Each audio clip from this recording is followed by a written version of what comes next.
Today we're tackling a bold idea: why escaping high taxes and a high cost of living might just be the fastest way to get rich quick.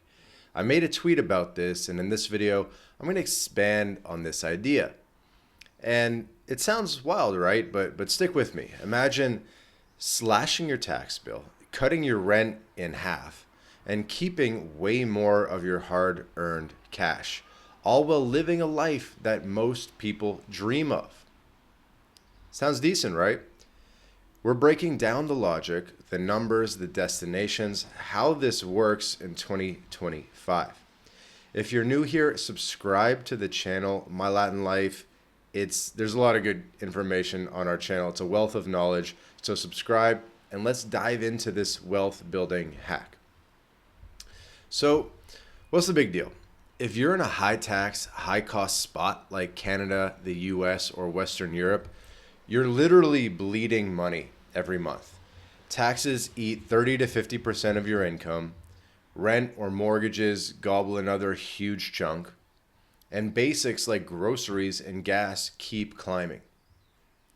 What if you could ditch the treadmill, ditch the rat race, move to a place where your tax rate drops to single digits or zero, and your cost of living shrinks by half?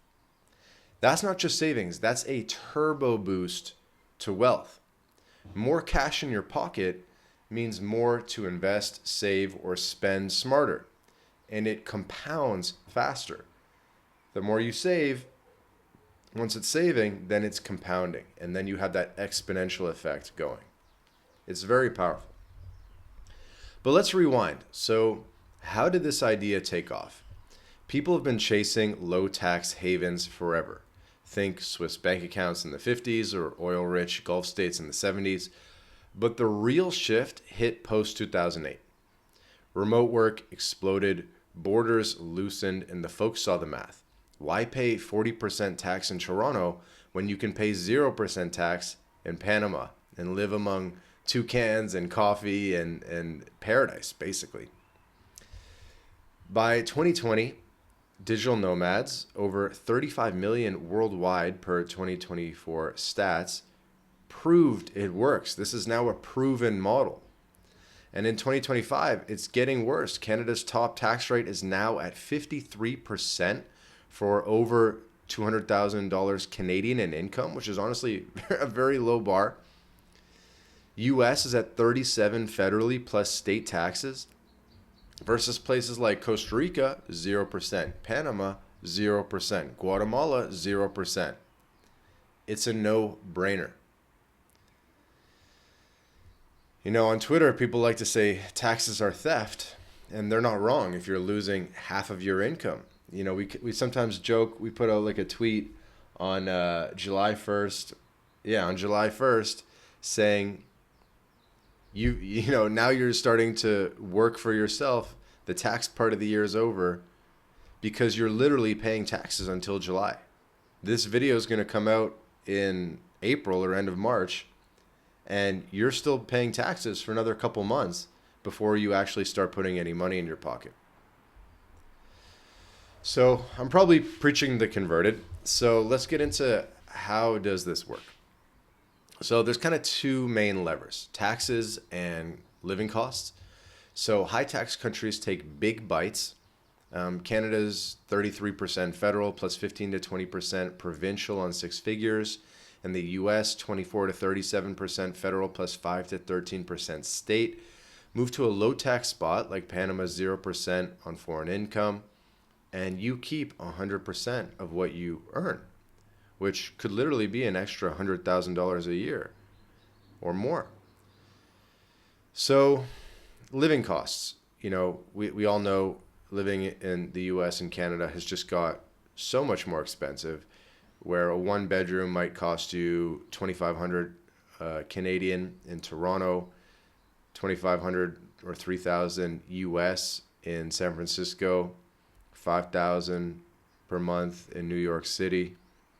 Miami's gotten quite expensive too, also probably around 3,000 a month for a studio, for just a studio or one bedroom. And the part of the issue is that once you start having a family, and you need a 2-bedroom condo, you need a house, you need a bigger space, suddenly the difference starts becoming even more acute.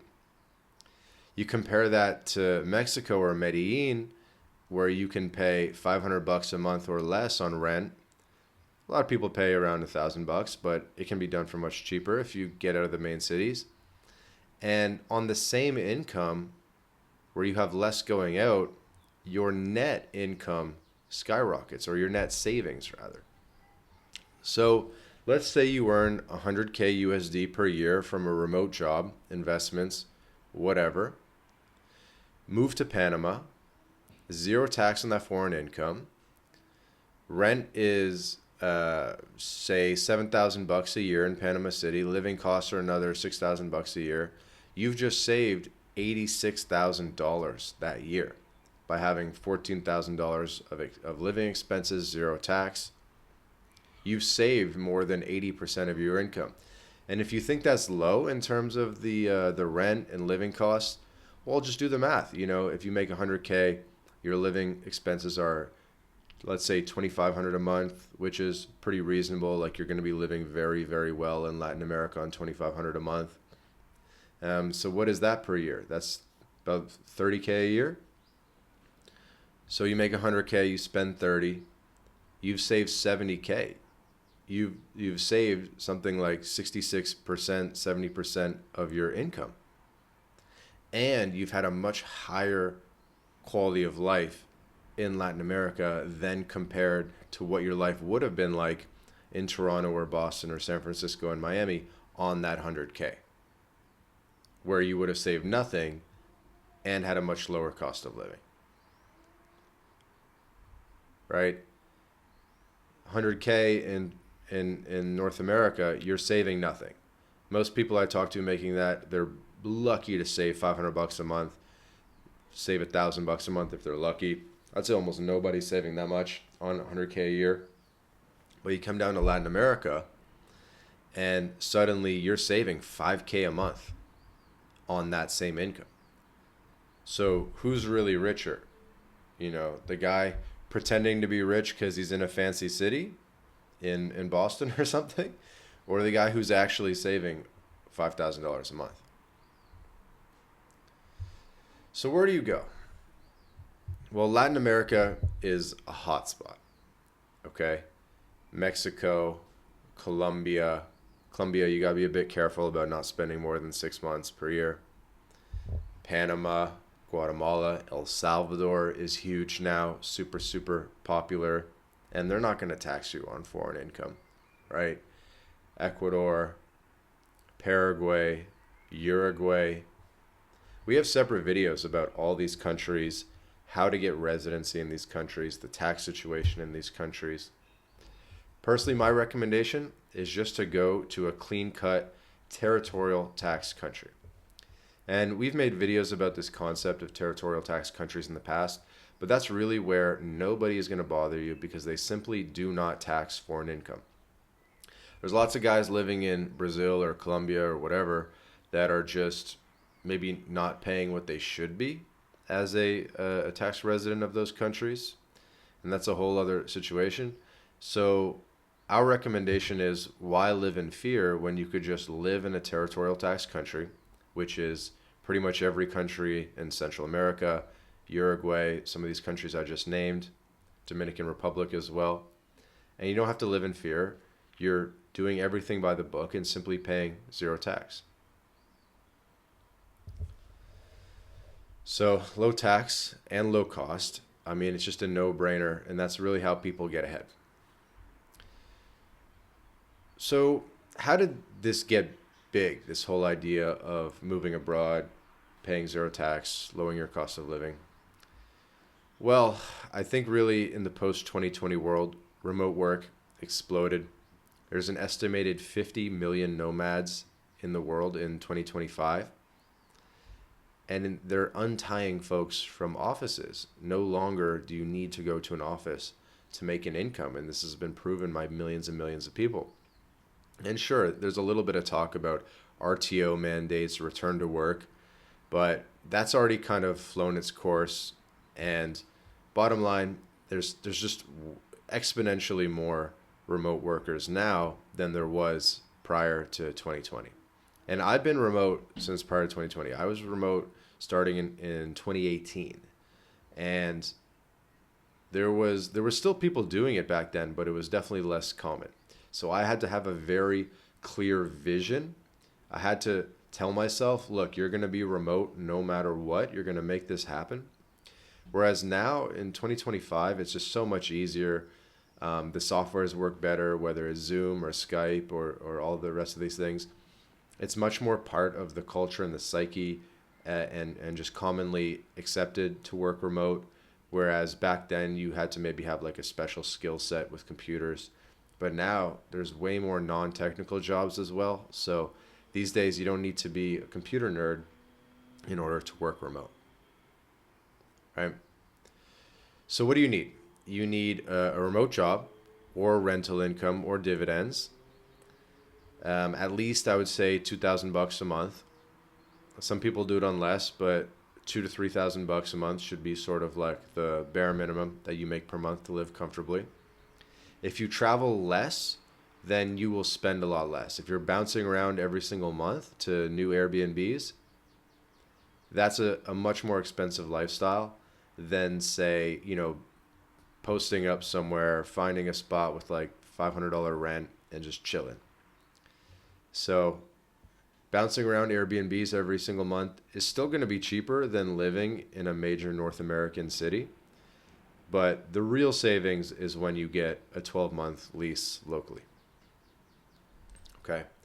And at MyLatinLife, we're a full-scale immigration consultancy. When we can help you get residency in any country in Latin America. So there's a link in the description where you can book a call with us. You'll be speaking with me directly, and you'll become our client, and we'll put together a custom game plan for you based on where you're at and how to implement this for yourself. Okay? So imagine keeping 70 to 90% of your income versus like 5% that most normies are. Imagine saving $100K every year and reinvesting that and having that compound. You're going to hit $1 million in savings in like 7 years, depending on how you invest your money. It's going to make it so much faster for you to reach financial freedom.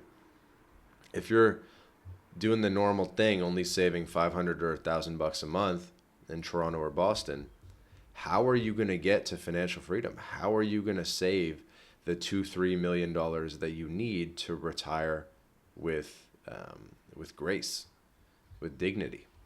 You're just never going to get there saving $500 a month. Something has to change.